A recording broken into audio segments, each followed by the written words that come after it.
Hello, and thank you for tuning in to Fed Up, your no BS nutrition podcast. I'm your host, Kayla Marie, certified personal trainer and nutrition specialist, working with clients since 2014. After swimming up diet culture's bullshit stream for so many years, I am fed the absolute up with how miserable it's making people feel when we are supposed to be getting healthier.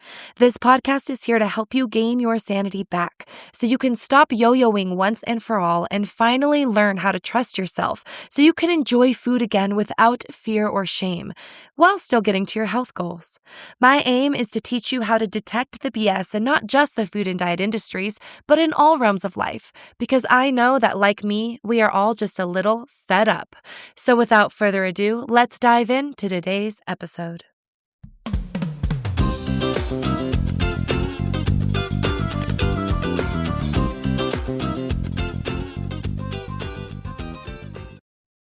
Hello, and welcome on back to another episode of the Fed Up Podcast.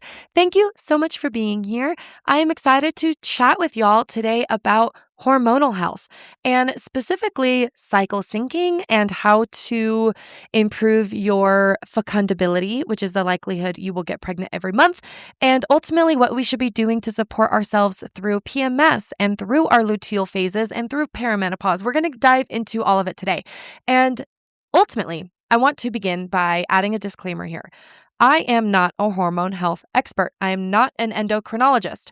I am a certified personal trainer with lots of experience and anecdotes from clients, but also a very decent understanding of physiology that I pride myself on being able to communicate with you. So I want to use this podcast as not medical advice or even a nutrition prescription, because you should be working with your own dietitian or your own endocrinologist if you do suspect you might have some underlying issues hormonally or reproductively.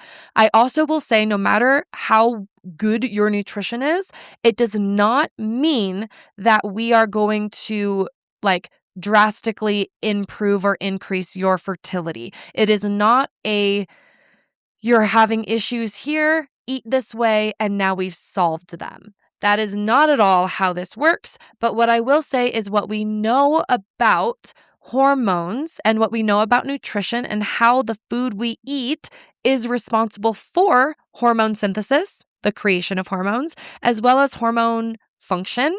And if you're not eating appropriately, you're not able to function appropriately. So when we talk about balancing your hormones, really what that means, or what it really should mean, is that you are providing all the nutrients and the necessary resources your body needs in order to function by using its hormones appropriately. Now, let's first start by defining hormones. Hormones are your body's signaling molecules. They are messengers. Now, this may go from organ to organ. These may go from brain to body or from body to brain, meaning when your body senses something peripherally or sensorily, you see something, you smell something, you touch something. Let's think about that as a nerve signal, right? We kind of instinctively know this. If you were to feel pain, then that sends a signal to your brain that perceives the pain, right? Or in other words, if you look at let's talk about a pressure signal that happens in your body as well. When you eat, the pressure from a distended stomach will actually signal to your brain to stop eating, hopefully. And when you don't have that signal, by the way, you are more likely to overeat and you're more likely to struggle with obesity. So hormones are really essential for every single thing your body does. And what are they really when they say balance your hormones? Hormones are typically very good at being quote unquote balanced, meaning they work synergistically together. They work inversely in relation to each other. So as one goes up, one might go down. As one responds to an increase in this nutrient, another responds to lower that increase in that nutrient. So your body maintains homeostasis, which is Basically, your blood pH is at a 7.4 and it does not want to go higher or lower than that. So there are mechanisms in place that keep it at 7.4. So that is what we call homeostasis, whether it's your pH or your temperature or how much of a hormone or how much of a molecule you have in your bloodstream at any time. So hopefully that gives you kind of a physiology 101 in, 2 minutes. And overall, hormone health is human health. So let's talk really quick about the cycle as it relates to the woman's menstrual cycle. When you look at your period, day 1 of your period is the start of your cycle, and your period might last between 2 and 7 days. Anything between is normal, and it might be anywhere between 21 and 35 days in between bleeds. The most important thing is that your cycle is regular. It's not that it needs to be ideal or just like your sister's, or it needs to be light or heavy, or it needs to be pain-free. Sometimes I see those messages that you should not be having any symptoms, which is not true, but it should be regular. If you notice a sudden change, especially one that lasts, that is when you want to be definitely a little investigator and find out what could be happening. Because if you normally have a 2-day period and all of a sudden you start having 8-day periods, or if you normally always have a 25-day cycle and all of a sudden you're having 37-day cycles, or all of a sudden you have a 15-day cycle, again, one off could be because of stress, could be nutrition changes or activity changes, or you gained weight or you lost weight, or you have jet lag and you traveled or something like that. You could also be thrown off through like the time change. So there are a lot of things that could just like give you a weird cycle one day. But if you notice again that you are always regular and then you start being irregular, that is more of concerning than anything else. So look for regularity. And if you are on a hormonal birth control or something like that, you might not be really dealing with the same type of cycle as like a naturally cycling woman. If you have PCOS or endometriosis, like those could be impacting your cycle as well. But let's just say you have a regular functioning, normal, quote unquote, reproductive system. This is kind of what happens here. Your ovary is going to release an egg, and that is your ovulation, which happens in the middle of your cycle. And as the egg is traveling through the fallopian tube, it is hoping that it's going to meet a little sperm fella and get fertilized. But when it doesn't, then your estrogen and your progesterone drop, which signals to the uterus to begin cramping and contracting in order to expel out the blood. Why does your body do this? Ultimately, your uterine lining has to be really fresh and has to be renewed in order to be its best, most optimal home for a fetus. If we have the same uterine lining that we were born with, and then you had a baby 25 years later, that those cells are not fresh and, alive as much, it'd be like your hair, right? So because this is such a sensitive process, your body through millions of years of evolution has figured out that we need to refresh these cells every month so that if we do get pregnant, it is fresh and viable for a baby. And so during this period of time when the ovary has released the egg and now it's traveling through the fallopian tube and your body's kind of like, okay, are we going to be pregnant? Are we not going to be pregnant? You're going to have an increased hunger hormone because you might get pregnant. So eat some food. You might have a baby soon, right? And there's other symptoms that happen, right? As we all know, the luteal phase. This is also where you will experience your PMS and your PMDD. And this is where I want to talk about how nutrition can really impact how you are managing your symptoms. So before we get into like the fertility aspect of things, if you are not eating regularly, you are going to have more irritability. If you are not eating regularly, you are going to be missing out on the vital nutrients that are going to be giving you the replenishment that you need when you're losing iron for 7 days straight.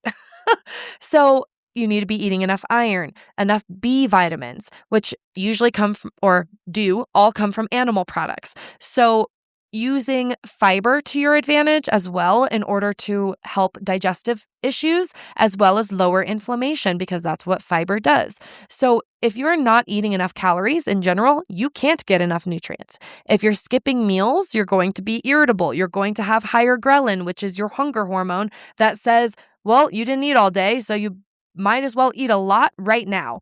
And it's going to increase your cravings for, we always joke about the chocolate craving, right? But it's going to increase your craving for just, in general, high calorie, high sugar, high fatty foods, right? You want pizza, you want greasy food a lot of times. We want sweets. If you establish a regular eating pattern, and if you establish the habits of eating enough protein, eating enough fiber, eating enough carbohydrates for breakfast, lunch, dinner, having packed snacks, now you are well fueled. Now your brain is happy. Now your hormones are happy. And guess what? Your PMS symptoms are way more manageable. This is even true if you deal with PMDD, premenstrual dysphoria disorder, which is where instead of just the cramping and the slight irritability, a little bit of a headache, right? We might get really emotional. PMDD is pretty extreme on the mood side of symptoms.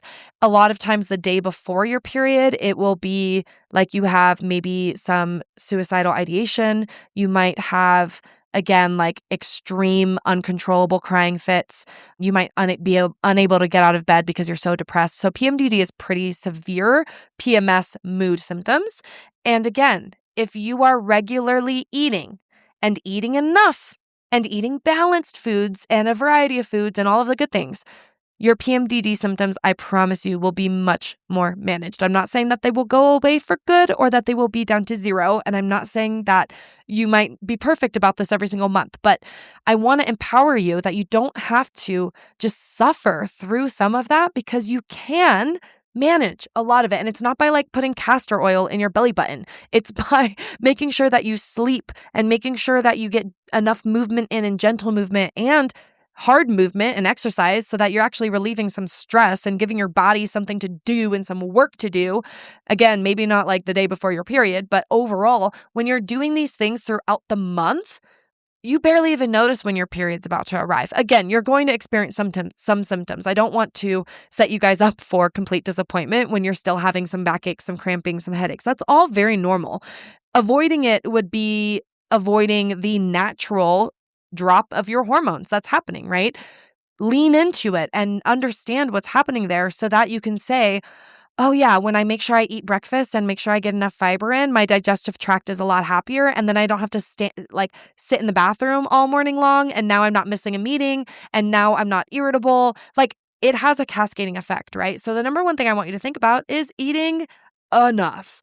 And now, if we're actually looking at fertility, eating enough is how your body knows whether or not it can support another human. There's kind of this misnomer out right now that I saw someone say that when you get pregnant, if you're not eating enough like protein, then your baby will take all your protein and then it'll eat at your muscles and like you'll lose weight, but your baby will gain weight. No, that's not a thing. Your baby, your fetus, can only really take like what's extra.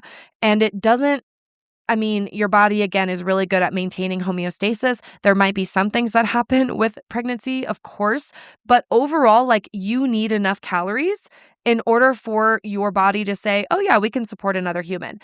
If you're under-eating chronically and you're not getting enough nutrients, your body's like, oh, we're in a period of famine. We're in a period of starvation, and we don't know when we're going to get food. So like, don't want to support another one of us, right? We're going to have another mouth to feed? No, thank you.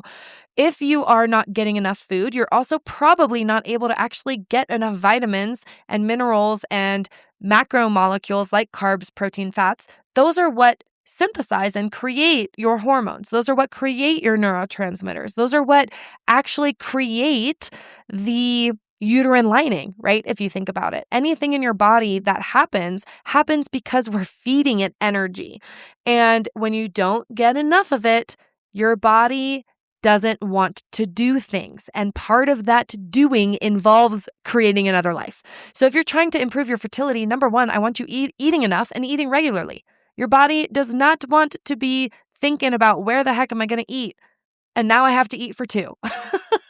So malnutrition is the number one fucker-upper of hormones, whether it be fertility or PMS or PMDD, or even with PCOS and endometriosis. Again, your symptoms are going to be way, way worse if you are not eating enough and eating regularly enough. Another thing I want you to think about is eating enough carbohydrates So yeah, we talk a lot about protein, but your carbohydrates are also your fiber sources. And fiber is where you are going to be lowering your inflammation, improving your digestive tract in so many different ways. You also improve your insulin response with more fiber. There's so many benefits to fiber. It increases your neurotransmission skills. Not like you have to think about having these skills, but it increases your brain's ability to, again, synthesize, store, function of the serotonin, the dopamine, like the norepinephrine, epinephrine, like all of those types of neurotransmitters. And again, your hormones being the signaling molecules as well, like neurotransmitters are, is going to be your insulin and things like that that influence your blood sugar. So if you're not maintaining enough fiber, enough calories, lowering your inflammation because you're actually fed and you're not in a starvation mode, now you're going to notice you have less headaches, you have more energy, you have less cramping because you have iron and you have, other foods that help with that. I want to encourage you that this is how you should be eating all the time.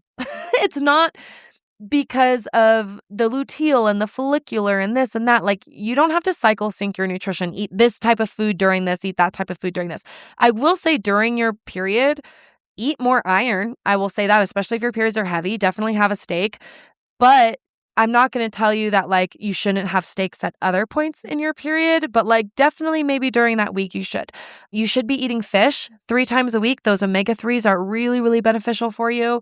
You should be, again, focusing on the fiber groups. The 5 fiber food groups are nuts and seeds, legumes and beans, fruits, veggies, and whole grains. They're also going to be in supplemental form if you like Benefiber or those kind of powders. I love those. I take Asylum Husk tablets. I take those often. So again, supplemental form or real form is perfect. Popcorn, oatmeal, all of those things are really, really great. Avocado, really, really high in fiber. And if you have IBS, or if you're like me and you have IBS pretty much just like the week of your period, this type of stuff really, really helps. And soluble fiber is going to help the most with that type of stuff.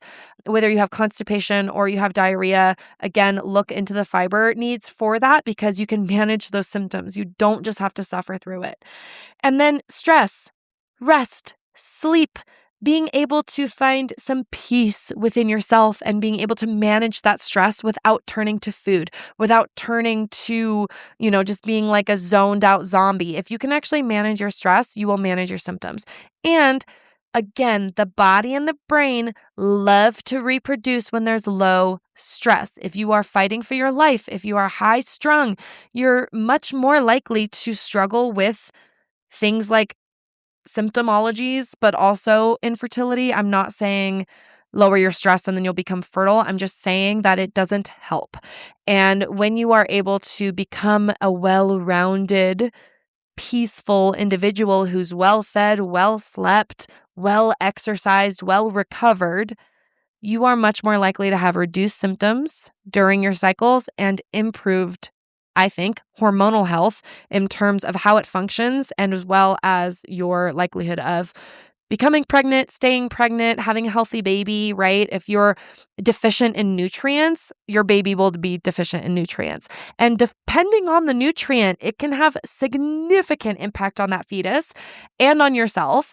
And it can make labor and delivery and recovery from that more challenging. It can make, baby have a low birth weight or a high birth weight. Again, I'm not trying to say that everything is in your control, especially not nutritionally. However, if you can know that you did what you need to do and you got your folic acid in and you got your iron in, and then anything else that happens out of that, is out of your hands. But in terms of, strength training and exercising, not over exercising, and again, the recovery aspect of that is really important. Those are really the key foundations for this. And I know it's probably not surprising to hear me say that, oh, there's no magical food for fertility. No, there's not. But high fiber, high fish, those kind of quote unquote superfoods are going to be found in your fiber foods, your nuts and seeds and legumes.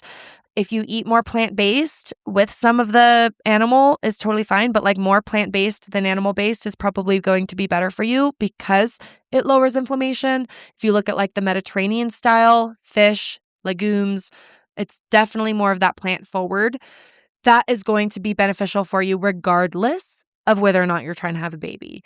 But I want you to really practice kind of what are some of your symptoms that you're dealing with, if that's kind of what you're thinking about, and how eating regularly or irregularly might be impacting that. How, oh yeah, during my period, I totally just eat like shit the whole time and how that might be impacting you, or you just don't eat at all. Like if you skip meals a lot, you're going to be more bloated. And again, it's going to have this cascading effect. So I hope you know that you are in a lot more control than you think, but also I hope that is empowering and not shameful and self-sabotaging and in the sense of, oh, I knew I was just a piece of crap, None of this is like taught in school. You're not expected to know it all. And there's so much information out there that tells you conflicting things and just tries to stress you out even more. And I hope that that's not what you got from this episode. I don't want you to be more stressed about it. I want you to think about it like you have permission to eat good food in order to support your body and your hormones. And I feel like the number one reason people have effed up hormones, besides, genetic lottery, is because they're chronically undereating or because they're chronically irregularly eating, meaning you might have 3 meals a day sometimes, and then other days you're eating like 1 meal a day. Sometimes you have, snacking all day. Other times you just have one big meal a day. Your body wants like a regular flow of food every like 3 to 4 hours, but not every hour and not every 8 hours. Like that's what I mean by regular is timing and also portion, but also you're not cutting out major food groups. You're not like going from no dairy to all dairy. You're eating a variety of things and you're getting your nutrients from a variety of foods that are tolerated by your GI tract. Anyway, if you want to talk more about this, I would love to chat with you and send me a DM. My Instagram is Kayla Marie _fit, or send me an email. You can check out my website, of course, and I would love to chat with you about this because I love to be able to give you permission to stop freaking out about it, but also give you real tangible tools of like, these are the types of proteins, these are the types of fiber foods, these are the types of fats that are really health promoting and anti-inflammatory, which is only going to help your whole system, including the reproductive and the hormonal side. So I hope this episode was useful and I'll chat at you in the next one. Thanks so much for being here, friends. If you enjoyed this episode, please screenshot and tag me over on Instagram or leave a 5-star review wherever you are listening from. Your support means the world to me and only helps me get the no BS news out to more people. If you're interested in working with me in nutrition or personal training, check out my programs and courses on my website at kaylamariefitness.com and on Instagram at KaylaMarie _fit. See you next week.